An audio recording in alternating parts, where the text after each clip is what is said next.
Hello student, ऊंची उड़ान की यूट्यूब चैनल पे आप सभी लोगों का स्वागत है। आज मैं फिर से एक बार आपके सामने आया हूँ। वो क्यों आया हूँ? क्योंकि वो सेट 9 का सॉल्यूशन यानी मैथ का डिस्कशन के लिए, मैथ का डिस्कशन क्या होल सॉल्यूशन लेके मैं आपके सामने आया हूँ। ठीक है, तो सबसे पहले मैं बता दूं ऊंची उड़ान के बारे में, जो कि आपके 17 जिलों में है ना 29 केंद्रों पे free of cost Bihar SSC का आपको सेट प्रोवाइड करती है, चलाती है। अगर कोई स्टूडेंट सेट ये देते हैं तो उसके के लिए डिस्कशन यहाँ पे आपको अवेलेबल है। और वैसे स्टूडेंट जो डायरेक्ट हमारे इस वीडियो को देख रहे हैं, जो सेट कभी नहीं मारे हैं, इसके कोई बात नहीं बाबू, डरने की जरूरत नहीं है। सारा क्वेश्चन बोर्ड पे चलता रहेगा, हम उसका सॉल्यूशन करते रहेंगे। आप भी मेरे साथ प्रैक्टिस करते रहोगे, आपका बिहार एसएससी का 100% बहुत अच्छा तैयारी हो जाएगा। ठीक है, तो चलिए आज केवल मैथ देखते हैं, इसके बाद फिर रीजनिंग देखेंगे। क्लियर है? तो मैथ का जो भी क्वेश्चन है आपके सामने में मैं ला रहा हूं, आप देख लो। हाँ, ऊंची उड़ान में आप लोग क्या करोगे, ऊंची उड़ान के टेलीग्राम से जुड़ जाओगे। टेलीग्राम से जुड़ोगे तो आपको क्या होगा, करंट अफेयर जितना भी है बहुत अच्छा हो जाएगा। और सारा ऊंची उड़ान का जो करंट अफेयर सब वहीं से सेट होता है, तो आप याद करोगे तो आपका नंबर भी इंप्रूव होगा, साथ में आपका करंट भी अच्छा हो जाएगा। इसका भी वेबसाइट यहाँ पे दे रखा है, जहाँ पे सब कुछ अवेलेबल हो जाएगा। ठीक है, और दूसरी बात है कि नीचे जो नंबर फ्लैश हो रहा है उस नंबर पे भी आप कॉल करके अपने आप को टेलीग्राम से जोड़ सकते हैं, या उस नंबर को सर्च करके टेलीग्राम से जुड़ सकते हैं। ठीक है, चलिए तो अब हम लोग बात करते हैं मैथ का डिस्कशन का क्वेश्चन नंबर 1 पे, जो कि आपके सामने में अब आ रहा है। ठीक है बाबू, चलिए ये तो आ चुका है, अब इसको देख लेते हैं। कि आज ग्रीन स्क्रीन ही कर ले। तो चलिए इसका सबसे पहला क्वेश्चन है आपके सामने में।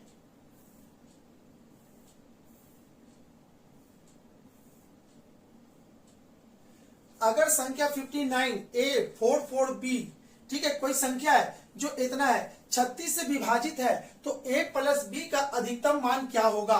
तो 36 से विभाजित है तो A प्लस B का अधिकतम मान क्या होगा?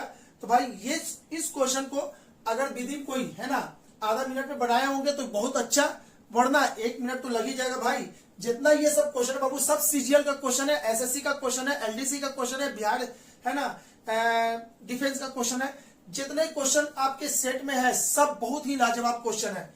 ठीक है, तो चलिए आपका लेवल भी अच्छा होना चाहिए इसको बनाने के लिए। अगर संख्या इतना है,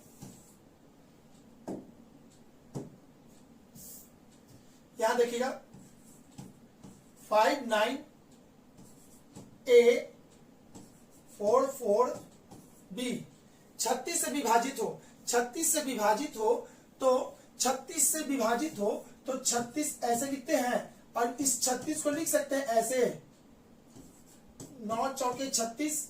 ठीक है, यानी कि क्या, वो कौन जो भी नंबर होगा वो 9 और 36 से दोनों से विभाजित, अरे 36 से डिवाइड होगा, यानी कि 9 और 4 से भी डिविजिबल होगा। इतना तो सियोरिटी है। ठीक है, अब इतना सियोर है तो फिर अब यहां से समझते हैं कि लास्ट के 2 डिजिट, कोई भी दुनिया का नंबर जिसके लास्ट के 2 डिजिट अगर 4 से डिविजिबल है तो वो पूरा का पूरा संख्या भी 4 से डिविजिबल होगा। बस इस चीज को समझना है। तो यहाँ पे वो कौन कौन नंबर हो सकता है जो 4 से डिविजिबल हो, बस इस चीज को पकड़ते हैं।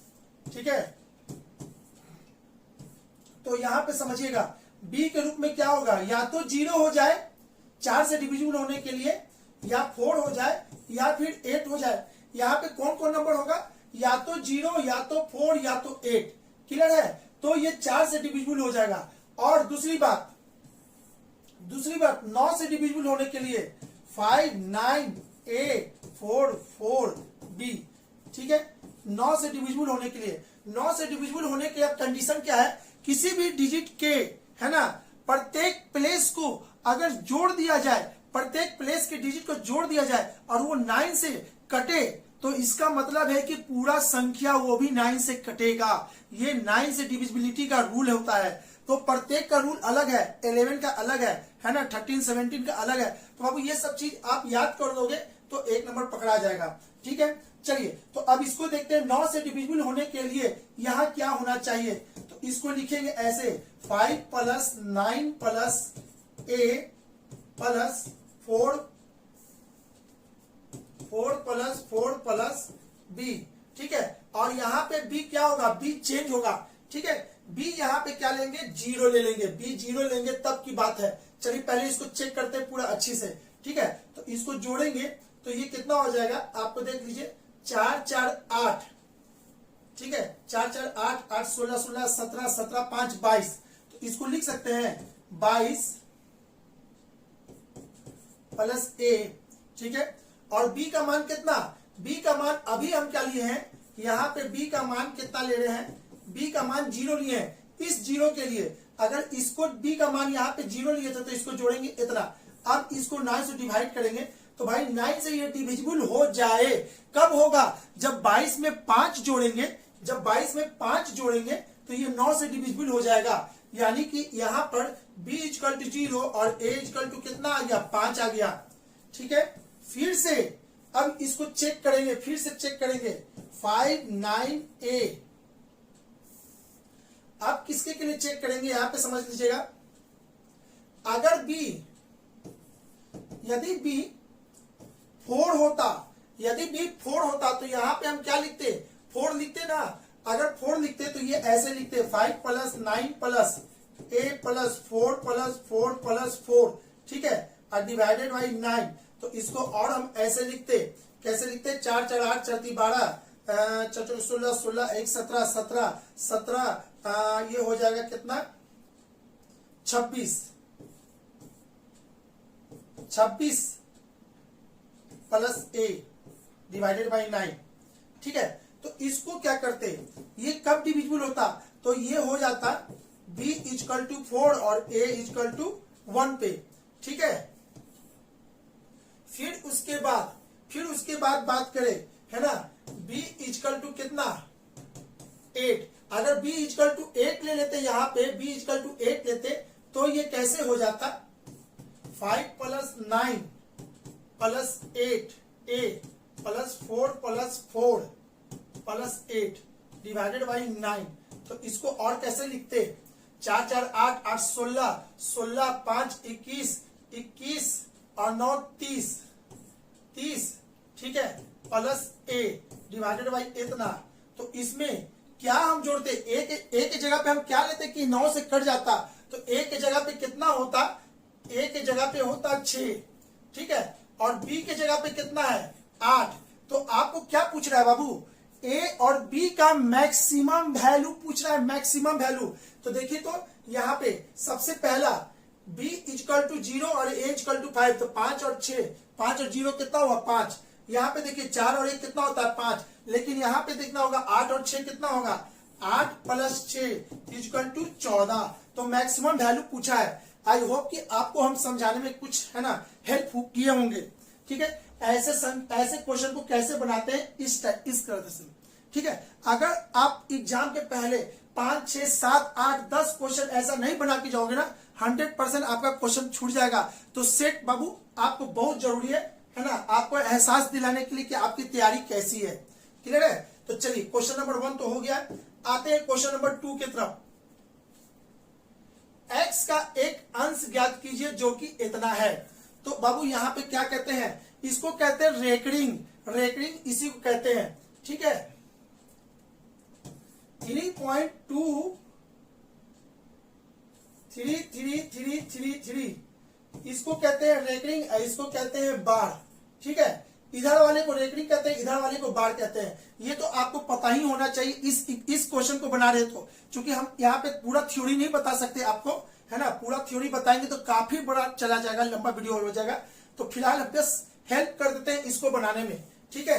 तो इसको क्या करना है, यहाँ पे समझना है 0.73222222 एंड सो ऑन, क्लियर है। तो जब भी 2 या 3 या 4 कुछ भी हो, उसके के लिए क्या करना है, रेकरिंग। इसको रोकने के लिए, ये जो कंटिन्यूटी है ना, इसको रोकने के लिए, है ना, इसके माथे के ऊपर रेकरिंग दे देंगे। यानी इस चीज को हम और ऐसे लिख सकते हैं 732, ठीक है। अब इसको कन्वर्ट करना है, इसको कन्वर्ट करना है। तो बाबू जिसके ऊपर रेकरिंग है, जिसके ऊपर भी रेकरिंग है 732, जिसके ऊपर रेकरिंग है उसके के लिए एक 9 नीचे होगा। और रेकरिंग के पहले कितना डिजिट है, रेकरिंग के पहले कितना डिजिट है, उसके के लिए 0 होगा, ठीक है, उसके के लिए 0 होगा, और जो भी डिजिट है इसके पहले उसको इसमें घटा देंगे, ठीक है। तो इसका रूल हो जाएगा यही। तो 732 में से 73 गया, ठीक है, तो 12 में से 3 गया तो कितना होता है 9, और ये कितना हो जाएगा 659, तो ये हो जाएगा 659 डिवाइडेड बाई 900 आपका आंसर, ठीक है। आई होप कि आपको क्लियर हो चुका होगा। रेकरिंग वाला सवाल अगर बाबू इतना से नहीं क्लियर हुआ होगा ना, तो इसका मतलब है कि आपका पूरा का पूरा बेस खत्म है, इससे रिलेटेड क्वेश्चन यानी आपसे नहीं बन रहा होगा, ठीक है। कोई बात नहीं, नीचे के नंबर फ्लैश कर रहा है, अगर आप चाहते हो तो क्लास ले सकते हो बाबू, अभी भी बहुत देर नहीं हुआ है, अभी भी बिहार एसएससी में काफी टाइम है, आप अपना मैथ अच्छा कर सकते हो। चलिए ठीक है, अगर बोलोगे तो इसका एग्जाम्पल भी हम बता सकते हैं, और भी एग्जाम्पल एक ले सकते हैं, जैसे में 4 2 3 रेकरिंग 3 3 3 3 3 3 3 3, तो इसको लिखेंगे ऐसे, ठीक है, इतना, और इसका मान कितना हो जाएगा 23 डिवाइडेड बाई 9 होगा, और दशमलव इसके रेकरिंग के पहले कितना है तो 1 0, और इसमें से क्या करेंगे ये घटा देंगे, कौन ये वाला डिजिट इसमें घटा देंगे, तो इसका हो जाएगा 21 बाई 9, ठीक है, और 21 बाई इतना, ये कट रहा है तो काट दीजिए, ये 7 से आइए इतना, ठीक है, अब नहीं कटेगा तो ये 7/30 ये लिखा जाएगा। एक एग्जाम्पल मैंने ये लिया, ठीक है भाई, आपको बस समझाने के लिए लिया बाबू, अगर नहीं है ना कोई बात नहीं, यहां से मैंने एक बार और क्लियर कर दिया आपको। चलिए, एक संख्या a सबसे छोटा वर्ग है जो 3 5 15 से विभाजित है, तो a का वर्गमूल क्या होगा, तो यहाँ पे समझिए, तो 3 5 15 से विभाजित, अच्छा ये तीनों से विभाजित हो, इसके लिए जरूरी है कि इसका एलसीएम इसका एलसीएम कितना होता है 15, यानी ये तीनों से विभाजित हो, इसका मतलब कि 15 से विभाजित हो। अब 15 को कैसे लिख सकते हैं 3 गुने 5, तो आपसे बोल रहा है एक संख्या a सबसे छोटा वर्ग है, ठीक है, जो इतना से विभाजित है, जो इतना से विभाजित है, इतना से विभाजित है यानी कि कौन 15 से विभाजित है, तो 15 से विभाजित यानी कि सबसे छोटा वर्ग कौन है जो 15 से विभाजित माने कि 15 से हो जाए, तो वो कौन है, और वर्ग भी है, तो ये है आपका 225। जैसे ही पता चल गया कि वो संख्या कौन है 225, तो उसका बोल रहा है कि उसका वर्गमूल क्या होगा, इसका वर्गमूल, तो इसका वर्गमूल ऐसे निकलता है, और ये वापस 15 आ जाएगा, और इसका आंसर 15 हो जाएगा, option number A. I hope की समझ में आ चुका होगा, ठीक है। चलिए आते हैं अगला क्वेश्चन। एक घनाकार टैंक जो कि 2 मीटर लंबा, 5 मीटर चौड़ा और इतना मीटर गहरा है, ठीक है, तो 2 गुने 5 गुने 1.5, ठीक है, 75, ठीक है, और ये हो जाएगा 150, यानी कि इसका कितना हो जाएगा 15, ऑप्शन नंबर ए। 4 का ए है ना, देख लेते हैं आंसर भाई। चलिए 4 का ही 15 सही है, क्वेश्चन का आंसर बिल्कुल सही है। देखिए देखते हैं हम, इसलिए कि कैलकुलेशन कहीं गलती तो नहीं ना हो, कि एक बार पिछले बार गलती हुआ, लड़के लोग ने मैसेज किया था कि सर आप ये और बनाएंगे, ठीक है, तो बाबू हल्का फुल्का अगर गलती हो तो उसके लिए सॉरी, होना तो नहीं चाहिए, लेकिन फिर भी है ना, नॉन स्टॉप बोलने के चक्कर में मिस्टेक हो जाता है कभी ना कभी, ठीक है, तो उसके लिए माफ कीजिएगा, और कमेंट जरूर कर दीजिएगा, तो हम ध्यान से देखते हैं, प्रत्येक का कमेंट हम भी पढ़ते हैं, देखते हैं कि कहां पे मैंने गलती किया, ठीक है। कोशिश तो रहता है गलती नहीं होने का, 0.000% भी नहीं, ठीक है। चलिए, लेकिन फिर भी इंसान है। आते हैं क्वेश्चन आगे 5। एक कक्षा के छात्रों को पंक्तियों में खड़ा किया जाता है, ठीक है, यदि प्रत्येक पंक्ति में एक छात्र अधिक खड़ा किया जाता है तो कुल पंक्तियों की संख्या 2 कम हो जाती है। बिल्कुल लाजवाब क्वेश्चन है, और ये भी सीजीएल का क्वेश्चन है, ठीक है। ये जहां से भी सेट बन रहा बाबू, आप लोगों का मैथ का लेवल अगर इसको मेंटेन कर रहे हो ना, तो आपको बता देते हैं सीजीएल मेंस लेवल तक का आपका तैयारी हो जाएगा। बहुत अच्छा क्वेश्चन है सब, ठीक है। तो चलिए, एक कक्षा के छात्रों को पंक्ति में खड़ा किया गया, तो माना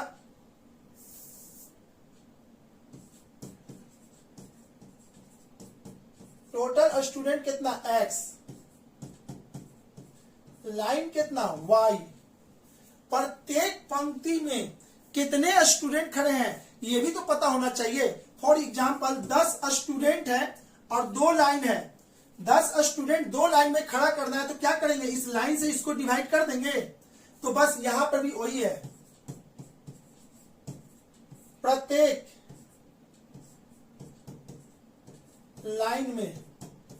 लाइन में कितना स्टूडेंट होगा, तो x बट्टे वाई हो जाएगा। ठीक है बाबू, x बट्टे वाई हो जाएगा। अब अकॉर्डिंग टू क्वेश्चन क्या कहता है, यदि प्रत्येक पंक्ति में एक छात्र अधिक खड़े हों, प्रत्येक पंक्ति में एक छात्र अधिक खड़े हों, तो प्रत्येक पंक्ति में यानी x बट्टे वाई प्लस 1 अधिक खड़े हों, ठीक है, तो कुल पंक्तियों की संख्या 2 कम हो जाती है, पंक्तियों की संख्या 2 कम हो जाती है, यानी कि y माइनस 2 हो जाती है, इतना। ठीक है,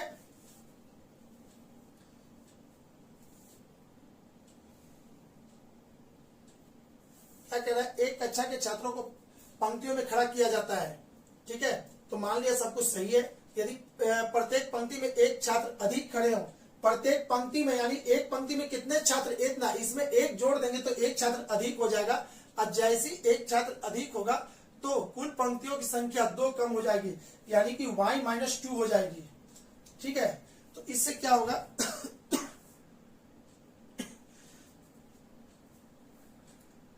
तो कुल पंक्तियों की संख्या 2 कम हो जाती है। ठीक है,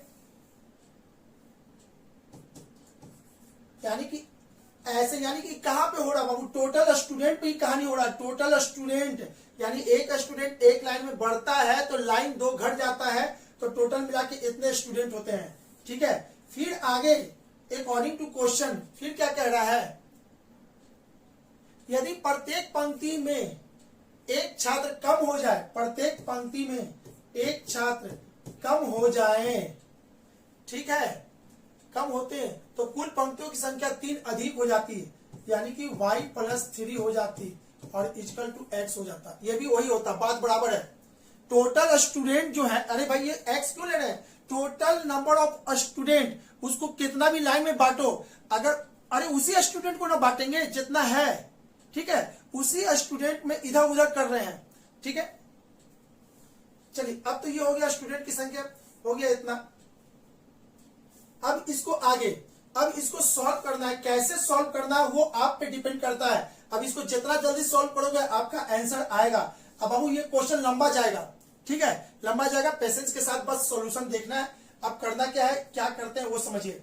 इसको सॉल्व करेंगे तो ये x प्लस y होगा डिवाइडेड बाई x, ठीक है, ये y माइनस जेड, सॉरी ये y माइनस जेड नहीं है, 2 है, इक्वल टू x। चलिए इसको भी एक साथ करते चले जाते हैं, x माइनस वाई, और ये हो जाएगा y plus 3 equal to x square. तो यहां पर भी वही काम कर देते हैं ना, एक्स स्क्वायर को हम हटा देते हैं,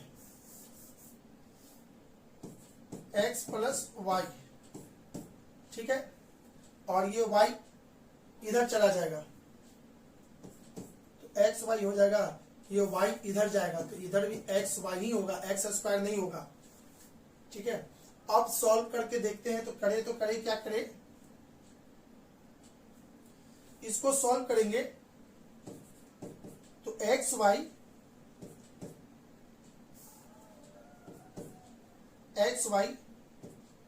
minus 2x plus y square minus 2y equal to x y. ठीक है, इसको कर लेंगे तो ये हो जाएगा x y plus 3x minus y square minus 3y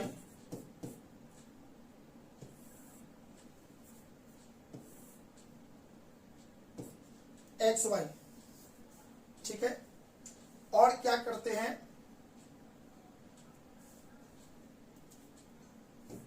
equation 1 equation 2, equation 1 plus 2 अगर जोड़ दें, दोनों इक्वेशन को जोड़ दें तो देखिए तो क्या क्या होने वाला है।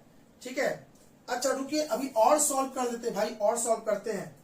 यहां से समझिएगा, ये एक्स वाई कट जाएगा, ये एक्स वाई इस एक्स वाई को काट देगा, तो इसको और जो हम लिखेंगे, कैसे लिखेंगे,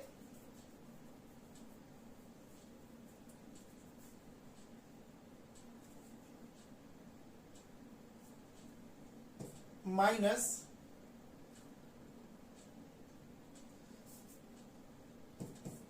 Y square is equal to 2x plus y. ठीक है, और यहां से क्या कर लेंगे,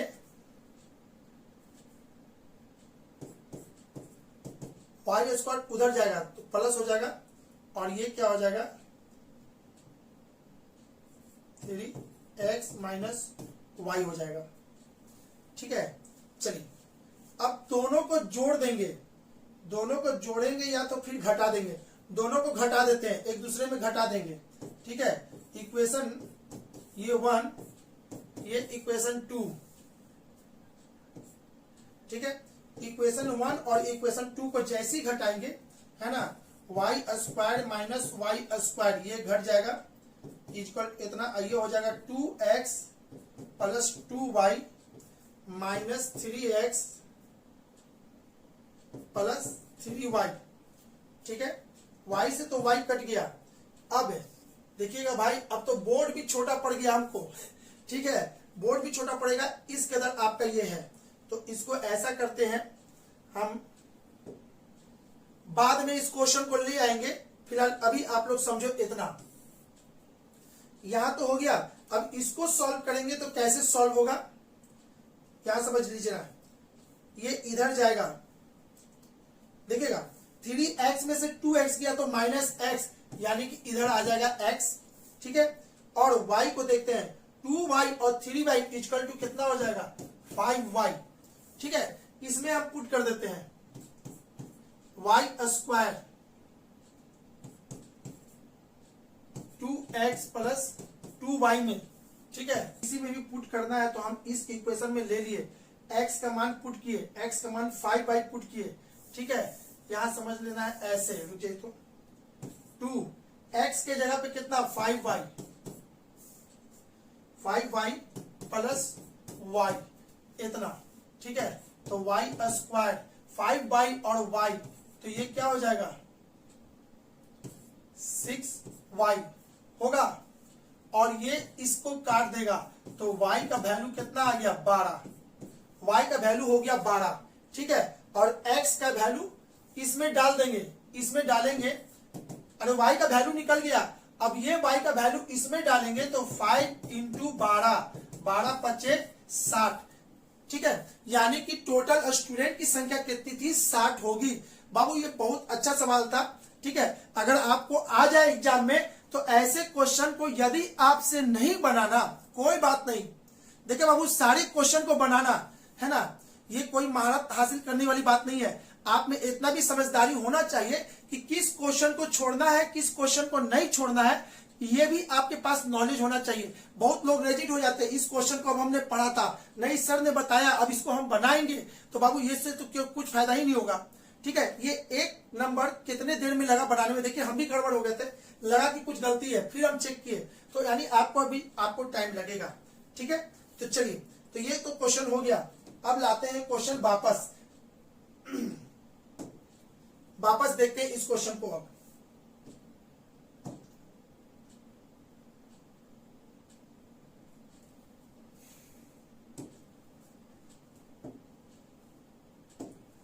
कौन सा क्वेश्चन था, ये तो हो चुका 60, इसका आंसर 60 होगा 5 नंबर का। क्वेश्चन नंबर 6 क्या बोल रहा है, 20 पैसा और 25 पैसे के कुल 324 सिक्के हैं जिनके मूल 71 रुपया है। तो इसको देखिएगा, ऐसे कीजिएगा, ये रेशियो का सवाल है। ठीक है, प्रत्येक का वैल्यू, एक सिक्के का वैल्यू कैसे है 20 पैसा, सभी में पैसे के रूप में है। ठीक है, और इसमें कितना है 25 पैसा। ठीक है, और माना देखिएगा, जब भी सिक्के का सवाल हो, जब भी कोई भी सिक्का का सवाल हो, तो बिना इसके संख्या का रेशियो प्राप्त किए बिना नहीं बन सकता। तो सबसे पहले इसके संख्या के रेशियो मान लेते हैं x/y। ठीक है, तो अब देखिए यहाँ पे किसे क्या कह रहा है, 20 पैसे और 25 पैसे के कुल 324 सिक्के हैं। अच्छा, यहां से तो x plus y equal to 324, ये पहला इक्वेशन प्राप्त हुआ। और बोल रहा है कि जिनका मूल्य कितना है 71 रुपया, 20 पैसा का टोटल x सिक्का है तो टोटल मूल्य कितना हुआ 20x। अच्छा, 25 पैसा का टोटल y सिक्का है तो इसका मूल्य कितना हो गया 25y, और इसको जोड़ेंगे 20x प्लस 25y तो इज इक्वल टू आपको कितना होना चाहिए, इतना। अब बोलोगे सर ये डबल जीरो कैसे आया, तो डबल जीरो वो इसलिए आया क्योंकि यहाँ पे रुपया में है और ये पैसा में है। 1 रुपया बराबर 100 पैसा, तो 71 रुपया बराबर 7100 पैसा, तो इतना हो गया। ये हो गया इक्वेशन 2। ठीक है, तो इक्वेशन 2 अभी नहीं करेंगे, इसको और कट रहा है। ठीक है, 5 से इसको काटेंगे तो ये हो जाएगा 4x, ये हो जाएगा 5y, और इसको 5 से काटेंगे तो 1, इसका 2 इसमें जाएगा तो 4, इसका 1 इसमें जाएगा तो इतना हो जाएगा इक्वेशन 2। ठीक है, अब इक्वेशन 1 और 2 को सॉल्व कर दीजिएगा तो आपको x और y का वैल्यू मिल जाएगा। ठीक है, तो इसको देखते हैं, यहां से क्या है y इक्वल टू इतना। ठीक है बाबू, इक्वेशन 1 और 2 को जब सॉल्व करेंगे तो y का वैल्यू आ जाएगा, हम आपको बता देते हैं 124। ठीक है, और x का वैल्यू आएगा, जब ये 124 इसमें डालोगे तो x का वैल्यू आपका दे देगा 200। ठीक है, तो आप बोलोगे सर आपने ऐसा क्यों किया, देख के क्यों लिख दिए। अरे बाबू नहीं, टाइम बचाने के लिए हमको पता है, ये कॉमन चीज है, ये सभी को आता है। हम इसमें है ना कैलकुलेशन और टाइम दोनों बचाने के लिए ऐसे किए, चूंकि आपको सॉल्यूशन बताना है, समझाना है ना, कैलकुलेशन नहीं। क्लियर, तो चलिए ये आप इसको सॉल्व करोगे 1 और 2 को तो x और y का वैल्यू निकल जाएगा वहां से। तो आपसे क्या पूछ रहा है, 25 पैसे के सिक्के की संख्या कितनी है, 25 पैसे के सिक्के की संख्या, तो 25 पैसे के सिक्के की संख्या। अच्छा, रुकिए, तो यहाँ पे x और y जो माने हैं, x और y का वैल्यू आ गया है आपका 124। ठीक है, और 324 में से y घटाएंगे, x का वैल्यू आया 124। ठीक है, यहाँ पे x का वैल्यू, तो y घटाएंगे 324 में से 124 जाएगा तो x का वैल्यू आएगा 200। तो आपको निकालना क्या है इसमें, 25 पैसे के सिक्के की संख्या यानी कि y, और y बराबर कितना है 124। ठीक है, तो चलिए इसका आंसर कितना हो जाएगा 124 हो जाएगा। अगर पूछता 20 पैसे के सिक्के की संख्या तो इसका आंसर हो जाता 200। क्लियर है, चलिए आगे देखते हैं। यदि इतना इतना इतना, अरे भाई ये भी रेशियो है, रेशियो ही वाला सवाल है, तो इसको हम थोड़ा सा बस क्वेश्चन को लिख ले, उसके बाद बात करते हैं हम आपसे। क्या कह रहा है, 8a square b 27ab square equal to 216। इसको हम ऐसे लिख सकते हैं 8a स्क्वायर b बराबर 216, और लिख सकते हैं 27ab स्क्वायर इक्वल टू 216। ये इक्वेशन 1 और ये इक्वेशन 2। इक्वेशन 1 गुने 2 वी गेट, ठीक है ना।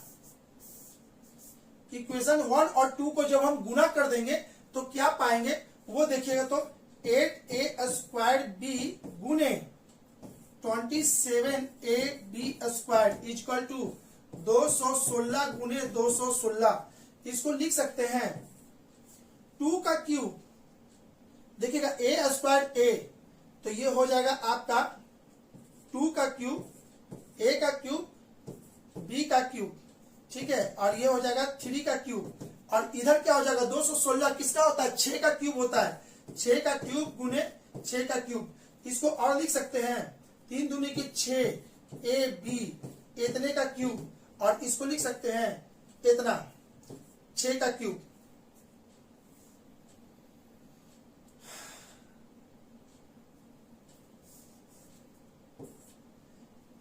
इतना है ना, 6 का क्यूब है, इसको इतना ही रखते हैं।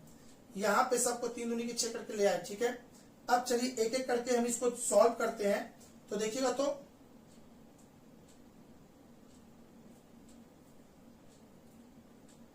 क्या बोला है, तो a इंटू बी का मान निकालना है, a इंटू बी का मान निकालना है। तो ये होता है 216, 16 का स्क्वायर, और क्यूब की बात करें तो 6 का क्यूब, ये भी 6 का क्यूब है, ठीक है। तो ये 6 के पावर हो जाएगा आपका, यहाँ पे रुक जाइएगा, 6 के पावर 3 और 3 6 हो जाएगा, ठीक है। तो चलिए अब इसको काटते हैं। यहां पे देखिएगा हम इसको सॉल्व कर रहे हैं, तो 6 का क्यूब इतना इतना, ये इसको काट देगा 3 बार में, यानी कि ए बी का क्यूब, और ये क्या बचेगा इतना, ये यहां से यहां जाएगा, तो आपका क्या हो जाएगा, a इंटू बी बराबर कितना हो जाएगा, 6 हो जाएगा। यानी कि ऑप्शन नंबर ए, 7 का आंसर ए, ठीक है, 7 का आंसर बिल्कुल सही है, ए ही है। समझ में आया वो कैसे किए हैं, बस इसको सॉल्व करना है आपको, और a इंटू बी का मान निकालना था, निकाल चुके, ठीक है। देख लीजिएगा आगे का जितना भी आप लोगों का जो भी सेट आ रहा है ना, आगे का जो भी है 5-6 क्वेश्चन ही अच्छा है, उसके बाद किसी क्वेश्चन में दम नहीं है, जितना है जो आगे वाले क्वेश्चन में ही दम है, फिर पीछे वाला तो आपके लिए इजी हो जाएगा, ठीक है। चलिए आगे देखते हैं, 7 नंबर हो चुका है, तो क्वेश्चन नंबर 8 की बात कर ले। वह बड़ी से बड़ी संख्या कौन सी है जिसे इतना में से घटाने पर एक ऐसी संख्या आती है जो 20, 8, 32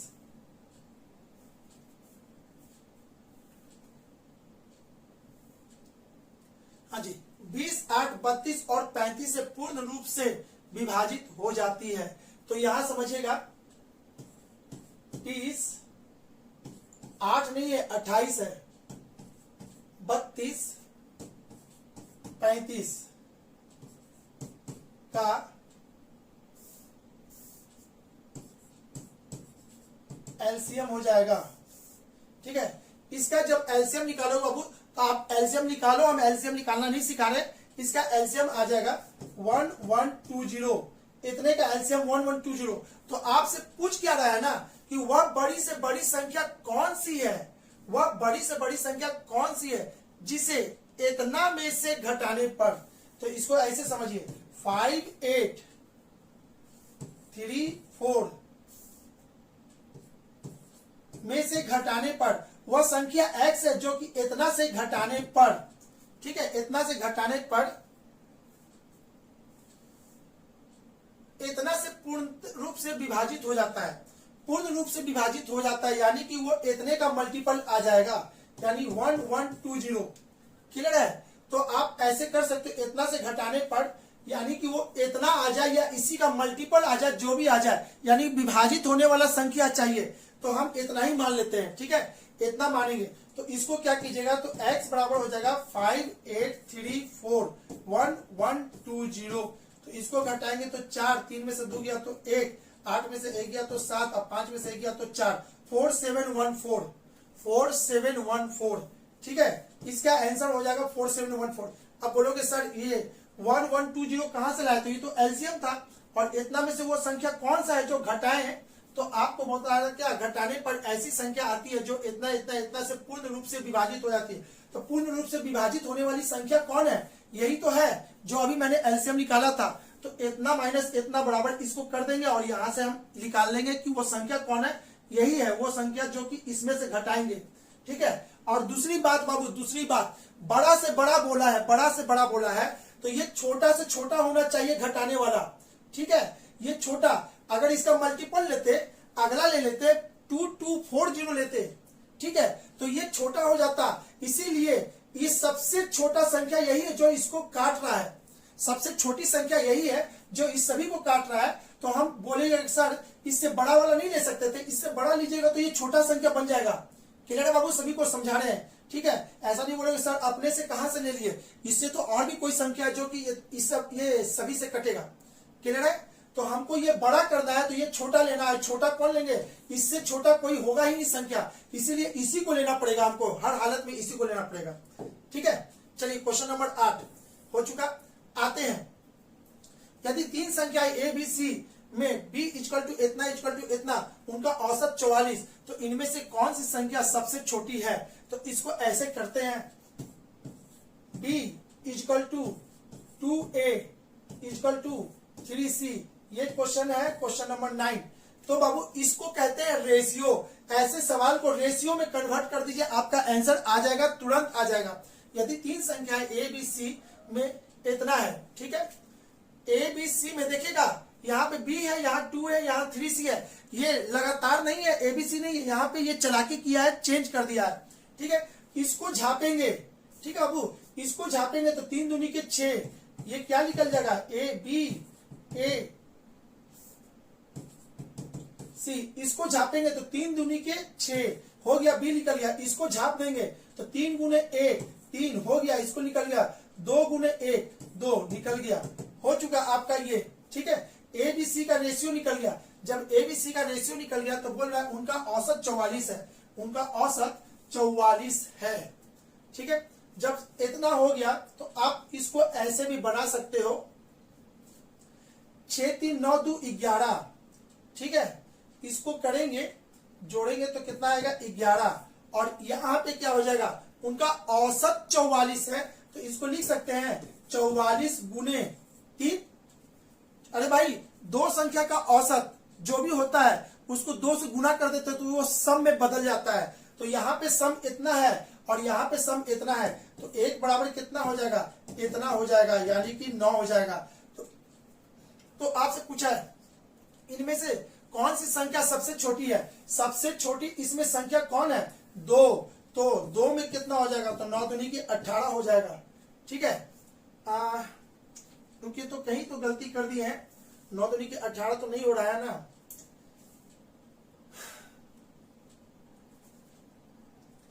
उनका औसत 44 है ना, औसत 44 है, औसत औसत, ठीक है। तो 44 गुने 3,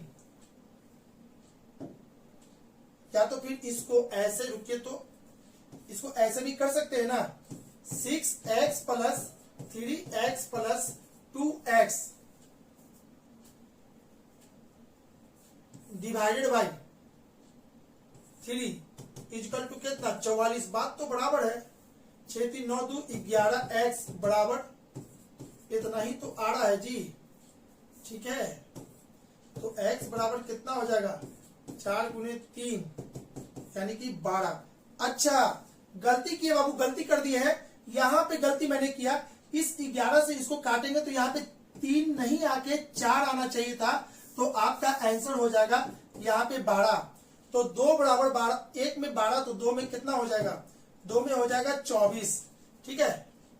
और इसका आंसर हो जाएगा डी, ठीक है। क्वेश्चन नंबर 9 का आंसर 24 सही है।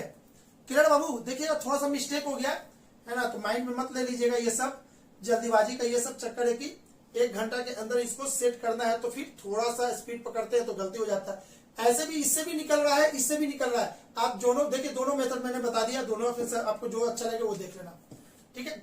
आ जाते हैं क्वेश्चन नंबर आगे।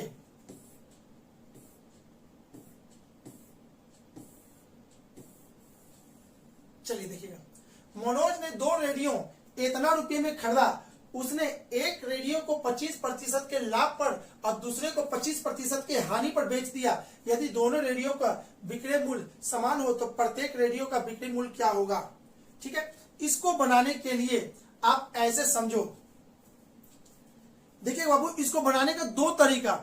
जब भी किसी सामान को, है ना, सेम मूल्य पे बेचे, जब भी किसी सामान को सेम मूल्य पे बेचे तो दो बात का इंपॉर्टेंट यहाँ पे देंगे, 2 बात पे ध्यान रखेंगे। 25% में खरीदे थे, अब 25% में बेच रहे हैं, यानी कि एबी फॉर्मूला लगेगा। इसको कहते हैं एबी फॉर्मूला। यदि एक को 25% के लाभ पर बेच रहे हैं, दूसरे को 30% के हानि पे बेच रहे हैं, तो इसको कहेंगे एलिगेशन। 2 मेथड से ये बनता है, एबी फॉर्मूला से और एलिगेशन से।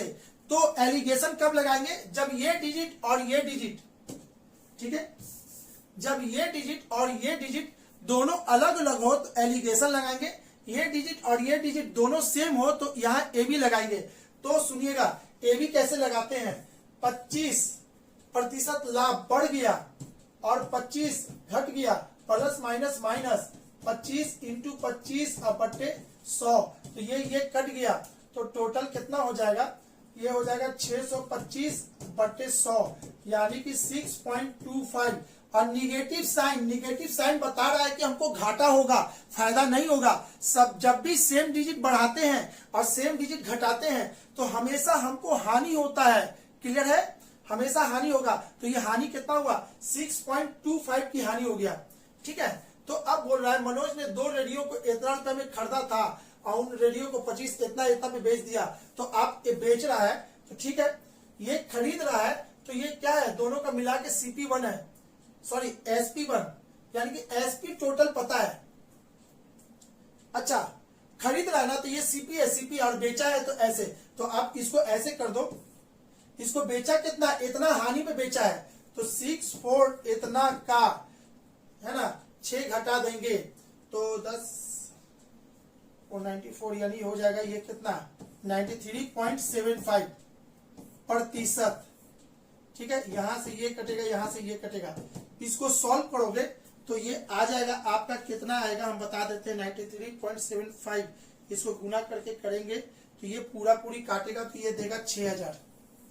देखना बाबू, है ना, इसको पूरा पूरी जब काटोगे और गुना करोगे तो आएगा 6000। तो आपसे पूछा क्या था, मनोज ने 2 रेडियो यानी कि प्रत्येक का मूल पूछ रहा है, तो प्रत्येक रेडियो का मूल, अच्छा प्रत्येक का मूल, तो इसको 2 भाग में बांट देंगे, एक 3000 और इधर 3000, यानी ये हो गया आपका आंसर।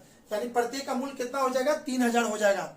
ठीक है, ये बहुत ही अच्छा क्वेश्चन बाबू, अगर आपको नहीं याद है ना तो ये क्वेश्चन आपसे बनेगा भी नहीं ठीक से। ठीक है, क्या बोला मैंने, यदि सेम डिजिट पे लाभ और सेम डिजिट पे हानि हो तो ऐसे क्वेश्चन को कहते हैं एबी फॉर्मूला। एबी फॉर्मूला से उसको बनाएंगे। अगर ये सेम डिजिट नहीं होता तो इसको एलिगेशन से बनाते, और आपको पता है जितना सीजल है ना, एलिगेशन वाला क्वेश्चन ज्यादा आता है। ठीक है, कभी ये कभी वो आते रहता है, तो इस बार ये आ गया तो हो सकता है अगले बार आपको एलिगेशन वाला आ जाएगा। ठीक है, यदि आप लोगों का बाबू नहीं मैथ अच्छा है तो फिर तो पिसा जाओगे, ये सब क्वेश्चन आएगा तो। ठीक है, तो चलिए आगे।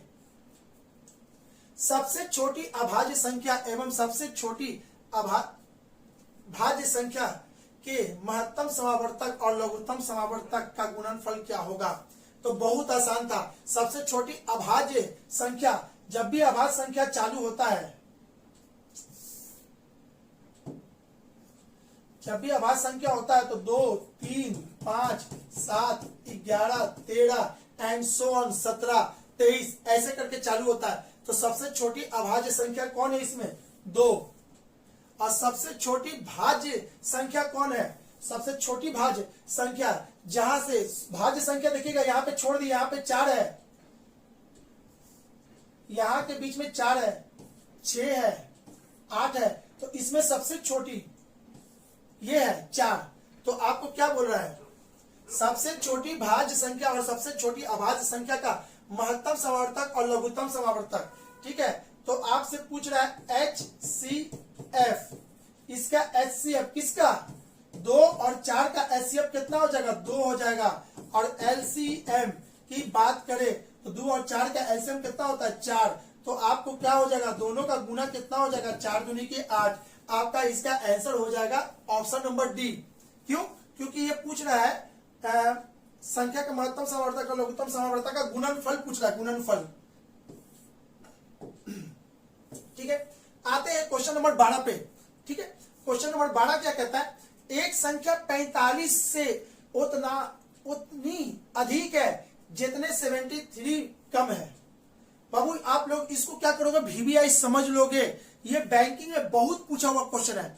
ठीक है, अब तो ये सभी जगह पूछने लगा, सबसे पहले बैंकिंग में पूछा था ये क्वेश्चन, SBI है ना। ठीक है, तो इसको समझते हैं।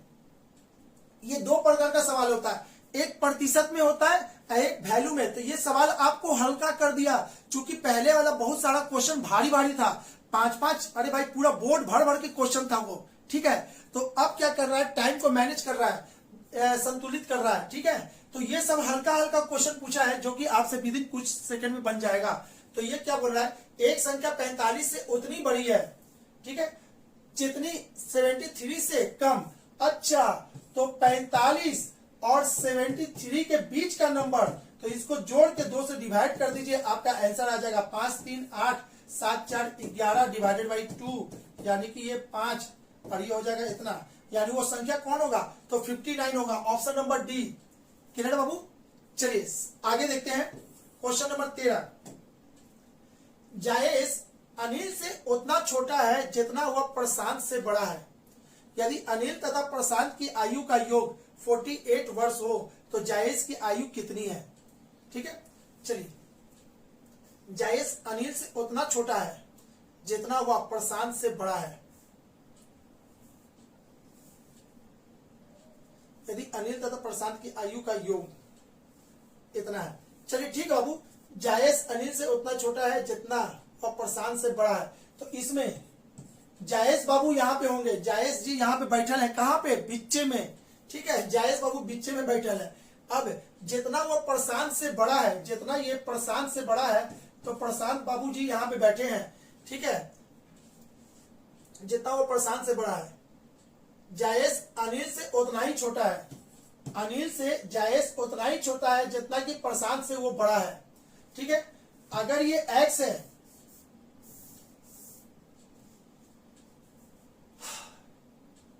अनिल तथा प्रशांत की आयु का योग 48 वर्ष हो तो जायेश की आयु कितनी होगी। ये x है तो इसको लिखेंगे x -1 और इसको लिखेंगे x +1। ठीक है, अब क्या कह रहा है, अनिल तथा प्रशांत की आयु का योग, ये दोनों का आयु का योग, तो x +1 + x -1, प्रशांत आयु का योग कितना है 48। तो क्या करेंगे 1 से 1 कट गया तो ये हो जाएगा 2x बराबर 48, तो x बराबर कितना हो जाएगा 24। क्लियर है, 24 हो जाएगा। तो x बराबर 24 हो गया, तो जायेश की आयु कितनी थी, अच्छा जायेश का आयु तो यही है 24 ही होगा, ऑप्शन नंबर बी। क्लियर है, चलिए आगे। यदि इतना इतना तो इतना का मान कितना होगा, तो ये तो बहुत आसान है, x बटे वाई = 3/2, x का वैल्यू इतना और y का वैल्यू इतना, बस इस इक्वेशन में डाल दीजिए। तो 2 × x² कहे तो 9 प्लस 3 × y² यानी 2 का स्क्वायर यानी कि 4। ठीक है, डिवाइडेड बाय 3x² यानी कि इतना माइनस, उसके बाद क्या है 2y² यानी कि कितना 4। अब इसको सॉल्व करता है, 9 का 9, 9 दूनी के 18, 4 की 12 और 9 तिहाई 27 -8, तो ये हो जाएगा आपका 30। ठीक है, और 27 में से 8 जाएगा तो कितना हो जाएगा 19। तो आपका आंसर कितना हो गया, यही तो हो गया आपका आंसर 30/19, ऑप्शन नंबर ए। चलिए आगे बात करते हैं क्वेश्चन नंबर 15। मनोज अपनी आय का 75% खर्च करता है, उसकी आय में 20% की वृद्धि हो गई तथा अपने खर्च में 10% की वृद्धि कर ली, उसकी बचत में कितना प्रतिशत की वृद्धि होगी। ठीक है बाबू, अब यहाँ पे क्या खोल रहा है, यहाँ पे क्वेश्चन क्या कह रहा है, जो भी कह रहा है ना बहुत आसान है, लेकिन इसका कैलकुलेटिव है, थोड़ा सा कैलकुलेशन इसमें ज्यादा कर दिया है, फंसा दिया है कैलकुलेशन में। तो चलिए इसको भी बना लेते हैं। अगर आप लोग पैसेंस के साथ बनाए होंगे तो आंसर 100% आया होगा, नहीं तो फिर वो भाग गया होगा इधर उधर। मनोज अपनी आय का 75% खर्च करता है। चलिए माना कि मनोज का आय 100 है। ठीक है, तो ये बोल रहा है खर्च कितना किया 75। अच्छा, तो बचत कितना किया 25। अब आगे की बात करते हैं, यदि आय में 20% की वृद्धि हो जाए, 20% की वृद्धि, तो ये कितना हो जाएगा 120 हो जाएगा। ठीक है, तथा अपने खर्च में 10% की वृद्धि कर देता है, तो इसको कितना कर रहा है, खर्च में 10% की वृद्धि के लिए सिंबल ऐसे देते हैं, वृद्धि के लिए सिंबल ऊपर की ओर देते हैं, तो इसका 10% 7.5 होगा, तो 75 में 10 7.5 और जोड़ेंगे तो ये हो जाएगा आपका 82.5। ठीक है, अब आगे 10% वृद्धि कर देती है, उसकी बचत में कितने प्रतिशत की वृद्धि होगी, उसकी बचत में वृद्धि कितनी होगी। तो यहां से क्या करना है, इतना रुपया में से इतना खर्च किया। ठीक है, 120 में से 82.5 खर्च कर दिया, तो बचा कितना यहां से बच गया 5। ठीक है, अब ये हो गया 9 में से 2 गया तो कितना 7, और ये हो गया आपका कितना, 11 में से 8 गया तो इतना 37.5। तो बोल रहा है कि बचत में वृद्धि कितनी हो गई, पहले बचत कितना था 25, अब बचत कितना है 37.5। तो यहां से यहां कितना वृद्धि हो गया भाई, यहां से यहां कितना वृद्धि हो गया 12.5 वृद्धि हो गया। तो यहां ऐसे समझिएगा 12.5 वृद्धि हो गया। तो जब भी प्रतिशत को पढ़ते हैं, जब भी प्रतिशत निकालते हैं तो क्वेश्चन करते हैं कहां से, किस से, जिससे भी क्वेश्चन करेंगे उसको नीचे रखेंगे। यहां से इतना हो गया, अरे भाई कहां से वृद्धि हुआ, कहां से वृद्धि हुआ, तो इतना से, तो इसको नीचे रख देंगे और इंटू 100 कर देंगे। ये दशमलव है ना, ये दशमलव इसको खा जाएगा, ठीक है। 25 इसको काटेगा 5 बार में, तो ये हो जाएगा आपका कितना 50, ठीक है। 50% की वृद्धि, ऑप्शन नंबर डी क्लियर है। क्वेश्चन नंबर 15 का आंसर कितना है, 50 आ रहा है ना, ठीक है ठीक है ठीक है 50 सही है। चलिए आगे क्वेश्चन नंबर 16, एक पेटी में 1 दर्जन गिलास थे, पेटी के गिरने पर टूटे तथा बिना टूटे हुए गिलास का अनुपात निम्नलिखित में से कौन सा नहीं हो सकता, कौन सा नहीं हो सकता, ठीक है। इस चीज को देखना है, एक पेटी में 1 दर्जन गिलास थे, यानी कि गिलास भी हमसे सुंदर नहीं पड़ रहा है, अब सुंदर बना है गिलास, ठीक है। एक पेटी में 1 गिलास था, 1 गिलास नहीं था 12 गिलास था, ठीक है। 1 दर्जन गिलास थे, पेटी के गिरने से टूटे तथा बिना टूटे हुए गिलास की संख्या कितनी होगी। तो बाबू इसको क्या करना है, इसको करना क्या है कि आपको करना है, इसको टूटे और बिना टूटे में बांटना है। तो इसको ऐसे करना है, ये तो इसका आंसर 2:1 था 100%, इसमें कोई दो मत नहीं है। 2 भाग में इसको बांटेंगे। चलिए इस 12 को कैसे लिख सकते हैं, इस 12 को लिख सकते हैं ऐसे, 1 गुने 12, 2 गुने 6, 3 गुने 4, ठीक है, और नहीं कुछ कर सकते, ठीक है। तो चलिए अब देखते हैं कौन कौन इसमें, इसका क्या हो रहा है, कौन नहीं हो सकता, कौन नहीं हो सकता, ठीक है। तो देखिए, तो अगर ये संख्या होता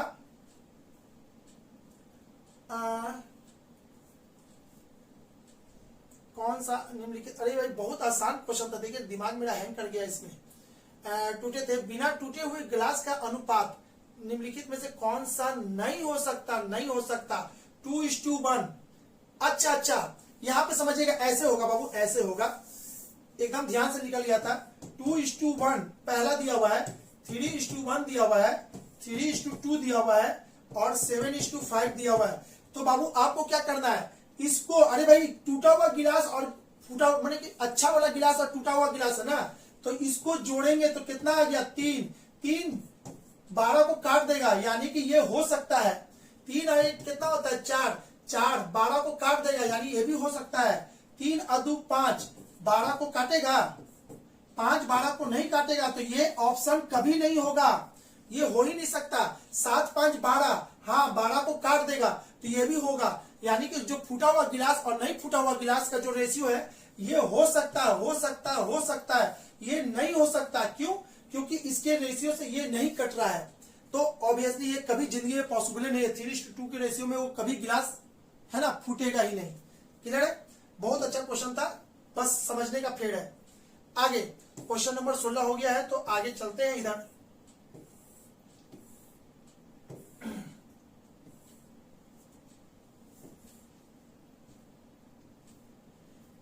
इतना का 20% वार्षिक दर से 9 माह का चक्रवृद्धि ब्याज क्या होगा जबकि ब्याज त्रैमासिक संयोजित होता हो। भाई पिछले बार भी ये क्वेश्चन आया था, ये जो क्वेश्चन है पिछले बार भी आया था और इस बार भी आया है, ठीक है। चलिए इसको देखते हैं। जबकि ब्याज त्रैमासिक होता, जब भी त्रिमाही हो, त्रिमाही यानी क्या कहते हैं क्वार्टरली, हाफ ईयरली नहीं, क्वार्टरली, इंग्लिश में क्वार्टरली कहते हैं। तो टाइम को क्या कर देंगे, टाइम को 4 से गुना कर देंगे और रेट को क्या कर देंगे 4 से डिवाइड कर देंगे। तो टाइम कितना दिया हुआ है, टाइम दिया हुआ है 9/12, अरे भाई महीना दिया हो तो महीना को साल में कन्वर्ट करेंगे तो इतना होगा, ये 3, इसको काटेगा तो 3 हो जाएगा, और ये दिया हुआ था 20, इसको इससे काटेंगे तो ये 5 हो जाएगा। तो आपका फॉर्मूला होता है ए, पी इक्वल टू कितना होता है, इतना, 1 प्लस आर, आर है इतना, अब बटे 100 के पावर टी यानी कि इतना। इसको सॉल्व करेंगे,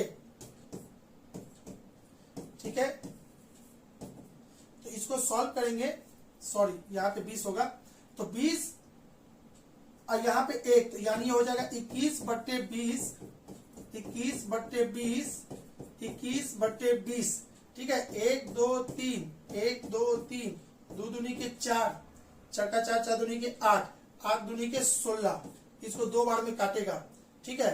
तो ये आपका हो जाएगा, इसको गुना करके हम डायरेक्ट लिख देते हैं, ठीक है। इसको गुना करेंगे तो आपका आ जाएगा, कितना आएगा देखिएगा, इसका गुना आता है 18522, इसका गुना आएगा 18522। तो ये हो गया आपका मिश्रधन, मिश्रधन हो गया, चक्रवृद्धि मिश्रधन हो गया। आपको पूछा क्या है, ब्याज पूछा है ना, चक्रवृद्धि ब्याज पूछा है। कहा गया क्वेश्चन,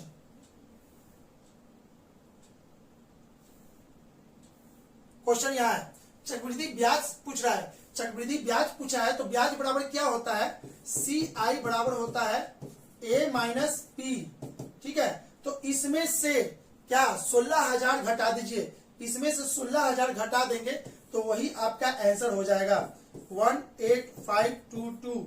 इसमें से 16,000 घटाएंगे 225, 8 में से 6 गया तो 2, तो 2522, 2522 ऑप्शन नंबर सी है ना, सी इज द राइट आंसर, ठीक है। आई होप कि आपको समझ में आया होगा। आगे चलते हैं, क्वेश्चन नंबर 18 को देखते हैं। 2 दिन एक साथ काम करते हुए पी और क्यू, इसको ऐसे समझिए बाबू, देखिएगा टाइम एंड वर्क है ना, टाइम एंड वर्क जो है हम जैसे बनाते हैं ना, वो वर्ल्ड का सबसे बेहतरीन तरीका, बहुत जल्दी बनता है। टाइम एंड वर्क हो गया, बोट एंड स्ट्रीम हो गया, ट्रेन रिलेटेड सवाल हो गया है ना, एवरेज हो गया, पार्टनरशिप हो गया, एलसीएम एचसीएफ हो गया, कुछ भी आपको जो भी हम बनाएंगे बेस्ट तरीका से बनाएंगे। फंस कह रहा है तो आगे का जो 5-6 क्वेश्चन ये सेट का था वही आपको तबाह किए हुए हैं, ठीक है। आगे का क्वेश्चन चूंकि बहुत अच्छा था जिसमें टाइम लग रहा था, बाकी किसी भी क्वेश्चन में तो टाइम लगा ही नहीं, ठीक है। तो 2 दिन एक साथ काम करते हुए पी और क्यू किसी कार्य को पूरा कर देते हैं। तो इसको ऐसे समझेंगे, पी और क्यू भाई साहब है जो 2 दिन में किसी काम को पूरा कर देता है, ठीक है। क्रमशः इतना रुपया और इतना रुपया को वो लेता है, उनका पैसा भी दिया हुआ है, P/Q का पैसा दे दिया है, कितना, ये 1200 और ये 400, ये कट गया और ये इसको काटेगा 3:1, यानी कि ये वाला रेशियो हमको पता चल गया 3:1। तो 3 1 4, 4 दूनी के कितना 8, तो यहाँ पे कितना लिखेंगे, यहाँ पे लिखेंगे 8/3 और यहाँ कितना लिखेंगे 8। तो क्या पूछ रहा है, क्यू को अकेले काम को करने में कितना दिन लगेगा, 8 दिन लगेगा। ये देखिएगा, अगर ये चीज समझ में आया तो ठीक है, और नहीं समझ में आया तो बाबू हम सॉल्यूशन न दे रहे हैं, अब पूरा टाइम एंड वर्क तो यहाँ तो नहीं पढ़ा सकते, ठीक है। तो ये वर्ल्ड का बहुत अच्छा तरीका जो देखते ही किसी भी क्वेश्चन को, कितना भी बड़ा क्वेश्चन हो, आपको ये जल्दी से आंसर दे देता है विद इन 10 से 15 सेकंड। बहुत भारी क्वेश्चन होगा तो है ना आधा मिनट ले लेगा, ठीक है, लेकिन बाकी से सब फास्ट है। चलिए आगे, बाल्टी पी की धारिता बाल्टी क्यू की धारिता से 3 गुनी है, ठीक है। तो ये भी वही चीज है भाई, ये भी उसी चीज है, टाइम एंड वर्क ही है, ठीक है। तो पी क्यू क्या बोल रहा है, बाल्टी पी की धारिता बाल्टी क्यू की धारिता से 3 गुनी है। धारिता की बात करें, बाल्टी पी की धारिता क्यू से 3 गुनी है, तो ये 3 है, ये 1 है, 3 और 1 कितना हो गया 4। एक खाली टंकी को भरने के लिए बाल्टी पी के 60 फेरे लगते हैं, पी के 60 फेरे लगते हैं, ठीक है। तो 60 गुने 3 कितना होता है 90, ठीक है। तो यहाँ पे कितना, यहाँ पे हो जाएगा 90/4, ठीक है। तो कितने फेरे टंकी को भर देंगे, तो दोनों बाल्टी साथ साथ ले तो कितने फेरे टंकी को भर देंगे, रुकिए तो 3 और 1 4, और ये 60 क्या दिया हुआ था, P के 60 फेरे लगते हैं उसको भरने में, 60।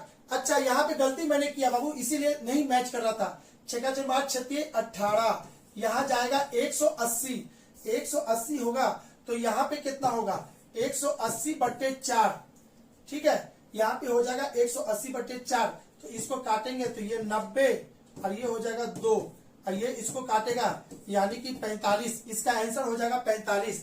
यानी दोनों मिलकर कितने फेरे इसको भरने में लगाएंगे तो 45 फेरे, यानी दोनों मिलकर जल्दी जल्दी काम करेगा तो 45 बार में उसको टंकी को भर देगा, ठीक है। ये हो गया 45।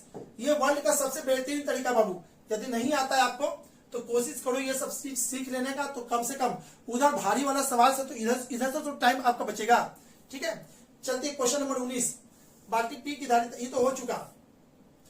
एक निश्चित राशि साधारण ब्याज पर निवेश करने पर 8 वर्ष में 3 गुना हो जाती है, तो वह राशि कितने वर्ष में 17 गुना हो जाएगी। बहुत ही आसान था ये भी, ठीक है भाई। देखिएगा क्या है ना, आगे वाला ही क्वेश्चन भारी है, हम तो देख रहे पीछे वाला हल्का है सब, ठीक है। तो इसको क्या करते हैं, इसको ऐसे समझिएगा, x से 8 वर्ष में कितना गुना हो गया, 3 गुना हो गया। तो जब भी ऐसा ही होता है, सिंपल इंटरेस्ट जब भी होता है एपी में बढ़ता है, सिंपल इंटरेस्ट एपी में बढ़ता है, सीआई कंपाउंड इंटरेस्ट आपको जीपी में बढ़ता है, ठीक है। तो एपी में बढ़ेगा तो x और 3x के बीच में अंतर कितने का है, 2x। तो अगला कितना हो जाएगा, फिर 2x होगा, तो ये हो जाएगा आपका 5x। तो आपको क्या पूछ रहा है, वह राशि कितने वर्षों में 17 गुना हो जाएगी, 17 गुना, ठीक है। यहां से यहां 3 गुना हुआ, फिर 5x हुआ, फिर इसके बाद हो जाएगा 7x, फिर आपको हो जाएगा 9x, फिर आपको हो जाएगा 11x, फिर आपको हो जाएगा 13x, फिर आपको हो जाएगा 15x, फिर आपको हो जाएगा 17x, ठीक है। तो आपको कितना गुना हो जाएगा 17x होने में, ठीक है। 17 गुना होने में कितना टाइम लगेगा, 8 8 8 8 8 8 8, 1 2 3 4 5 6 7 8, 8 ही 8 64, यानी कि 64 आपको लगेगा, 64 वर्ष में ये 17 गुना हो जाएगा। चलिए आगे देखते हैं अगला क्वेश्चन, ठीक है। अगला क्वेश्चन क्या कह रहा है, एक हवाई जहाज एक वर्गाकार मैदान के चारों ओर भुजाओं के समानांतर क्रम 200 किलोमीटर प्रति घंटे और 400 किलोमीटर, 600 किलोमीटर, 800 किलोमीटर प्रति घंटे की चाल से घूमता है। इस मैदान के चारों ओर घूमने में उसकी औसत चाल कितनी होगी। तो बाबू इसको समझने के लिए आप ऐसे समझ लो, इसको बनाने का तरीका, एक स्क्वायर है, ये डी है, डी है, डी है, डी है। अरे भाई स्क्वायर है तो आपका क्या होगा, प्रत्येक भुजा बराबर होगा, डी डी डी डी। इसको तय करने में इसका चाल अलग दिया हुआ है, इसका चाल दिया हुआ 200, ठीक है। इसमें टाइम लगता है t1, इसका चाल दे दिया है 400, इसको टाइम लगता है t2, इसमें चाल दिया हुआ है 600, ठीक है। और इस पर टाइम लगता है t3 और इसका चाल दे दिया है 800 और इसमें t4, ठीक है। तो आपको क्या पूछ रहा है, तो उसका औसत चाल v एवरेज, इसका वेलोसिटी यानी कि चाल इसका जो होगा v एवरेज बराबर होता है टोटल डिस्टेंस। तो टोटल डिस्टेंस बट्टे टोटल टाइम एवरेज चाल होता है। तो टोटल डिस्टेंस कितना हो जाएगा 4d, D D D D D 4d, अब बट्टे में total time t1 plus t2 plus t3 plus t4। तो t1 यहां से डायरेक्ट हम निकाल देते हैं बाबू, s बराबर क्या होता है d बाई टी। तो t बराबर क्या होता है d बाई एस, ठीक है। तो यहां से t1 कितना निकलेगा d बाई s1। तो t1 को लिख सकते हैं d बाई s1, तो d बाई 200 प्लस इसको भी लिख सकते हैं d by 400 plus d by 600 plus d by 800, यही ना था 200, 400, 600, 800। इसको सॉल्व कर दीजिए, आपका आंसर आ जाएगा। तो यहां पर से क्या करेंगे 4d, ठीक है, और इसमें से कॉमन ले लेंगे d बाई 200, इसमें से कॉमन ले लेंगे, ये बचेगा 1 और ये बचेगा कितना इतना, सॉरी ये बचेगा 1/2 और इसमें से 200 कॉमन ले लेंगे, 0 तो खत्म हो जाएगा, 2 कॉमन ले लेंगे तो बचेगा 1/3 और इसमें से बचेगा 1/4। इसको सॉल्व कर दीजिए, वही आपका आंसर देगा। ये डी से ये डी कट जाएगा और ये ऊपर चला जाएगा, 200 ऊपर जाएगा तो ये हो जाएगा कितना 800। ठीक है, और इसको सॉल्व करेंगे तो 2 3 4 का एलसीएम हो जाएगा कितना, इसको अच्छा से कर देते हैं, थोड़ा सा बड़ा हो गया ना, 800 और इसको सॉल्व कीजिएगा, इसके भीम के जोड़ को सॉल्व कीजिएगा तो 2 3 4 ये हो जाएगा 12, तो यहाँ पे 12 होगा प्लस 6 होगा प्लस 4 होगा प्लस 3 होगा, इतना। इसको और लिखेंगे 800 गुने 12। ठीक है, 6 4 10 6 4 10 और 10 22, 10 और 12 22, 22 3 25, 25 होगा यहाँ पे।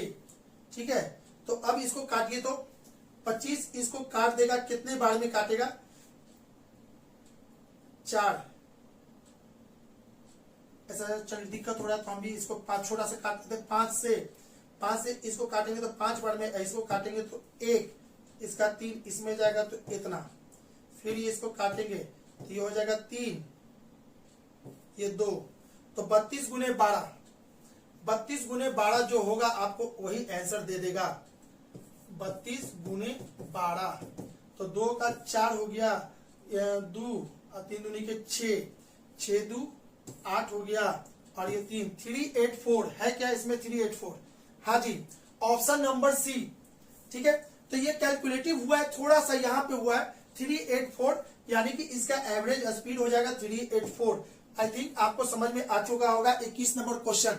ठीक है बाबू, क्वेश्चन नंबर 22, 12 रुपया प्रति लीटर के दूध के साथ पानी किस अनुपात में मिलाया जाए कि मिश्रण का मूल्य 8 रुपया प्रति लीटर हो जाए। अरे भाई ये एलिगेशन है, और आप याद रखना बाबू, एलिगेशन में कभी भी पानी का रेट नहीं लिया जाता। पूरे जब भी दूध और पानी का एलिगेशन जब लगाओगे तो पानी का रेट हमेशा 0 होगा। तो दूध का रेट दे दिया है 12 रुपये प्रति लीटर के दूध के साथ, 12 रुपये प्रति लीटर के दूध के साथ, है ना, पानी किस अनुपात में मिलाए ताकि मिश्रण का मूल्य 8 रुपया हो जाए। तो 0 में से 8 गया तो 8, 12 में से 8 गया तो कितना 4, तो यानी कि ये कितना हो जाएगा 2:1। ये आपका मिल्क था, ये आपका वाटर था, तो यानी 2:1 इसका आंसर होगा ऑप्शन नंबर बी। कभी भी पानी का रेट नहीं लिया जाता एलिगेशन में, हमेशा 0 लेके बनाया जाता है, इसलिए इसको ऐसे बनाएंगे तो जल्दी बनेगा। ठीक है, अब बात करते हैं क्वेश्चन नंबर 23 की। शांत जल में नाव की गति है 10 किलोमीटर प्रति घंटा। आपको बता दे बाबू, ये क्वेश्चन वर्ल्ड का बेस्ट तरीका, हमने क्या बोला था, है ना, हमने क्या बोला कि जितना भी लेसन हम जो पढ़ाएंगे वर्ल्ड का बेहतरीन तरीका से बनाएंगे। अगर आपको मेरा सोल्यूशन देख के समझ में आ जाता तो ठीक है, नहीं है तो फिर आप कहीं ना कहीं बहुत दूर है। ठीक है, चलिए, शांत जल में नाव की गति 10 किलोमीटर पर आवर, जो भी होता है उसको बीच में डालते हैं। ठीक है, धारा की गति 2 है, तो धारा की गति 2 है तो 10 प्लस 2 ये हो गया 12, और इधर से हो जाएगा 2, तो 10 में से 2 गया तो 8। लीजिए पूरा सवाल बन गया। अब बात करते हैं आगे। यदि नाव 10 घंटे में किसी दूरी तक जाकर वापस आता है तो धारा के साथ जब गया होगा तो दूरी डी, या धारा के विपरीत आया होगा तो दूरी डी। ठीक है, इधर गया होगा तो T1 और इधर गया होगा तो T2। अकॉर्डिंग टू क्वेश्चन आपको क्या बोल रहा है, T1 plus T2 equal to कितना दे रहा है, 10 घंटे में वापस आ रहा है, 10 घंटे में वापस आ रहा है। तो T1 इक्वल टू क्या हो जाएगा D बाई एस, और T2 इधर का कितना हो जाएगा D बाई एस, इतना इक्वल टू 10। इसको सॉल्व करेंगे तो 12 और 8 का एलसीएम होता है 24, तो ये 2D हो जाएगा, ये 3D हो जाएगा इक्वल टू 10। ठीक है, इसको और लिखेंगे 5D इतना। ठीक है, ये इसको काट देगा कितना बार में, 2 बार में, तो D इक्वल टू कितना हो जाएगा 24 दूनी के 48। आपका आंसर 48 हो जाएगा, है ना, 48 है ऑप्शन नंबर सी। चलिए आई थिंक ये समझ में आ गया होगा। नहीं आया होगा तो बाबू बार बार हम बोल रहे हैं, नीचे के नंबर पे आप कॉल करके अपना क्लास है ना देख सकते हैं। कोई जरूरी नहीं, अगर लगता है नहीं सर ये सब मेरे से अच्छा है, XY 100 से बनाइएगा तो आप कभी भी एग्जाम में है ना टाइम नहीं बचा पाइएगा। चलिए आगे 23 हो गया है।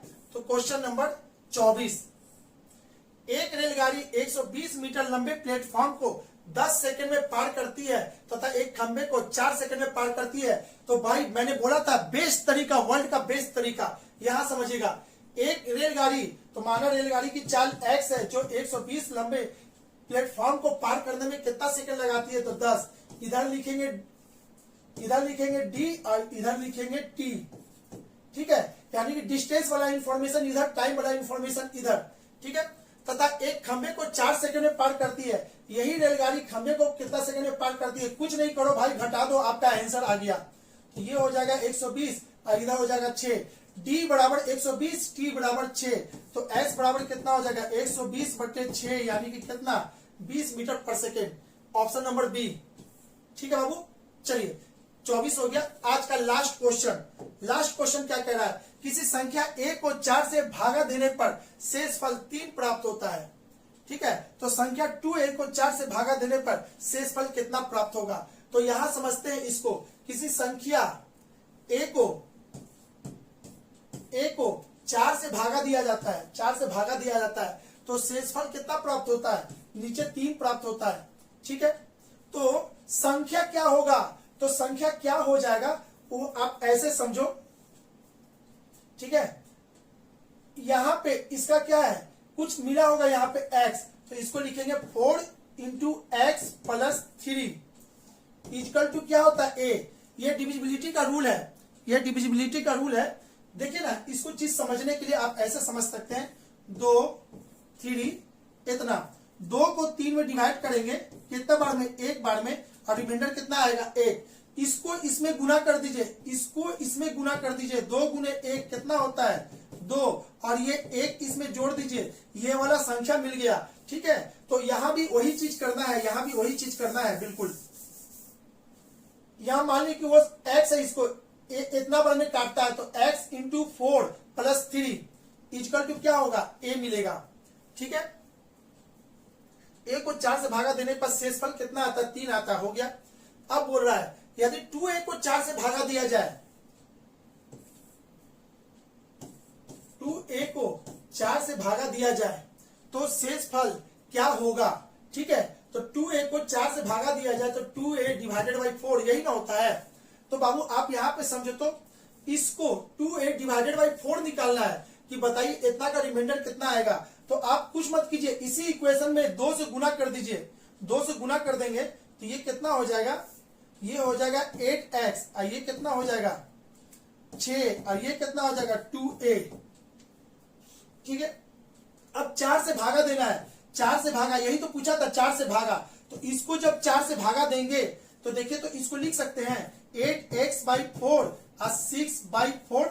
ये इसको पूरा पूरी काट देगा, लेकिन ये नहीं काटेगा, और ये रिमाइंडर कितना छोड़ देगा 2। यही रिमाइंडर आपका हो जाएगा इसका आंसर, ठीक है। तो इसका आंसर हो जाएगा ऑप्शन नंबर सी। क्लियर है।